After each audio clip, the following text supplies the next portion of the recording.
welcome to Communication, presented to you by Team Netflix.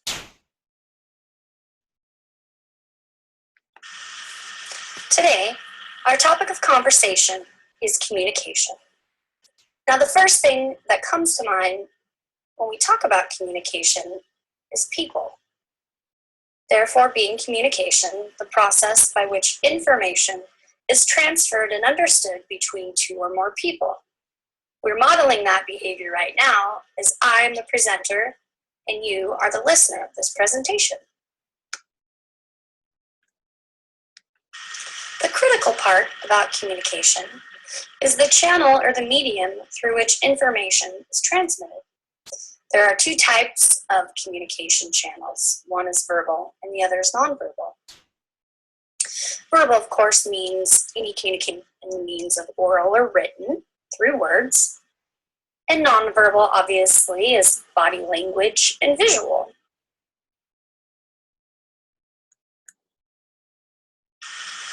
Because there are so many different aspects of communication, our team, Team Netflix, has chosen to talk about computer-mediated communication specifically. We feel that we have some experience and some knowledge to share in this field, as our team was completely formed through means of the internet, email, and Moodle. None of us have seen each other or met face-to-face, and with this forming of our group, we have had some challenges with communication, but we've also worked through those challenges and had some really great positive things that have come out of our experience in a computer-mediated group setting. Two decades ago, computer-mediated communication was a novel development in the theory of communication. But today, it seems that many of us rely more on this medium than the old-fashioned options. By far, the use of email has essentially revolutionized the way that we communicate in organizational settings. Email has become the medium of choice in most workplaces because messages are quickly written, edited, and transmitted. Information can be conveyed to many people with a simple click of a mouse, and email is also sent and received at different times, so there is no need to plan a formal meeting or conference call. Email is also a great system for filing, and it also has enabled us to filter, store, sort, and search messages and attachments way quicker than it would in the old-fashioned filing cabinet. Email tends to be the preferred way for coordinating work. This could be confirming schedules or deadlines, and also for sending really detailed information that requires decision-making. Oftentimes, email can increase the volume of communication and significantly alters the flow of information throughout the organization, specifically with a hierarchy model. It also reduces some face-to-face telephone communication, but it does, again, increase that communication farther up the hierarchy. Some social and organizational differences still exist with email, but they are less apparent than face-to-face communication. With email, you are essentially hiding your age, race, and other features, so email actually reduces stereotypes or biases. However, it also does increase the reliance on stereotypes when we are already aware of the other person's personal characteristics. We noticed this in our team Netflix, that email was our preferred source of communication. We started in Moodle, and then we shortly exchanged email addresses and began communicating outside of the virtual classroom Moodle. Now, I'm sure you're thinking to yourself, wow, email is this amazing, awesome, wonderful thing. And that is true, but there also are a few problems with email.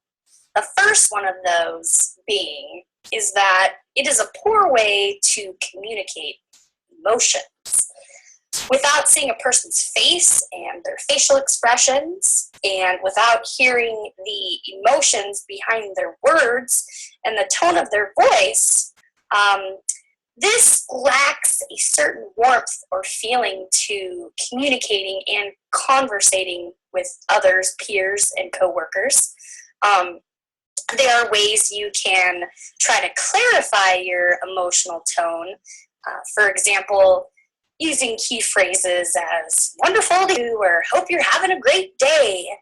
And there are also other things you can add to your email to express the emotion, question marks or quotation marks. We can also use emoticons or smiley faces, which I know I'm personally very good at using those. Just ask any of my Netflix group members and I'm sure they will tell you. Again, these actions do help us kind of illustrate through the email, but they definitely have a lacking of it. There's a flatness that comes across in emails that we do miss when we get to look into the eyes of the other person as we are speaking with them. So just be careful with what you say and how you word it. And if possible, try to include some sort of emotion in your email if you can. Everyone likes to be told to have a great day. Another challenge with email is that it reduces politeness and respect. Emails can get quickly sent off from one person to the next without allowing emotions to subside. So it's always important when you are sending an email, if you are upset, to make sure you reread it and maybe walk away for about 5 minutes before you send that email off. Because email also has a low social pressure, there is definitely the opportunity to say things in an email that you wouldn't normally say face-to-face, kind of like you're hiding behind the email message. With these challenges, research has also shown that the diplomacy in email will subside once team members and people get to know them a little bit better. And that way those norms and the rules of communication begin established in the group. That's the same for us as Team Netflix. We were very formal in our communication at the beginning, and now as we're almost through, more than halfway through the term, we have got to know each other, and oftentimes we'll send jokes to each other and laugh via email and send funny things, and that's been a good experience. We all had to have a lot of patience to work through those such serious times until we were able to figure out the flow between all of us.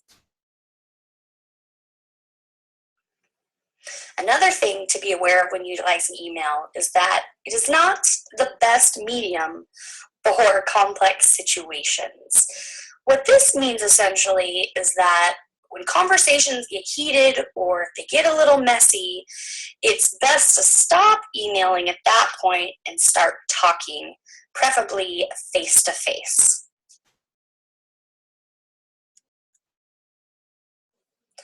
Last but not least, email definitely contributes to information overload. And this is one thing that you want to watch out for if you are in a group or your job. Make sure that your emails that are getting sent out are with purpose and with directive to the specific tasks that you're requiring of the receiver. With our Team Netflix, we experienced a little bit of information overload as we were all trying to get on the same page, figure out deadlines, establish who's doing what for each part of the project. And at times, we definitely had some issues with information overload, but we were able to be patient with one another and give each other the benefit of the doubt and work through those.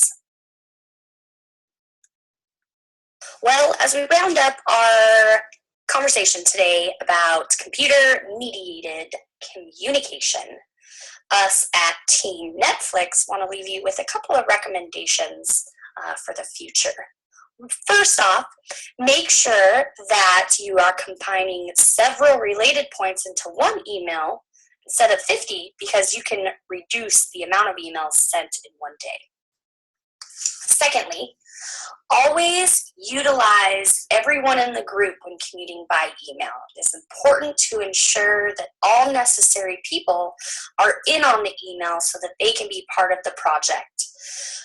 One good way to ensure that this happens is when replying to emails, make sure that the reply all button is being pushed. We had some challenges with that in our group, as a few times we had forgotten the reply all setting, and a couple of us were left out on some really good information that needed to be heard in order for us to complete our projects. Last but not least, if you are in a group setting, you are utilizing email, make sure that you have a leader that provides the focus. Designating a leader early on sets timelines clearly. It also ensures that the work is proportioned correctly and the deadline expectations are set. Now, with our group Netflix, we didn't necessarily provide or designate a leader. Maybe we could have done that, but we chose not to single anyone out as the leader. We actually worked really well together in all being leaders, all committed to getting a really good grade and committed to responding timely to the emails that were sent. So with that, I hope that you can utilize email and that you've learned a few things about it from us today at Team Netflix. Thanks for tuning in, and on the next slide, make sure you take a minute to click on the link. We provided you with a funny little clip, a funny video that shows you the things that can and cannot happen with email. So thanks a lot. Have a great day. Howdy, folks. This YouTube video may not load by clicking on the link here, but after this video has completed, we shared our playlist with you called Teach It, and if that funny clip doesn't automatically load after this video ends, you can go manually to that video in the playlist Teach It. It's called Email in Real Life, and you can watch it there. Thank you.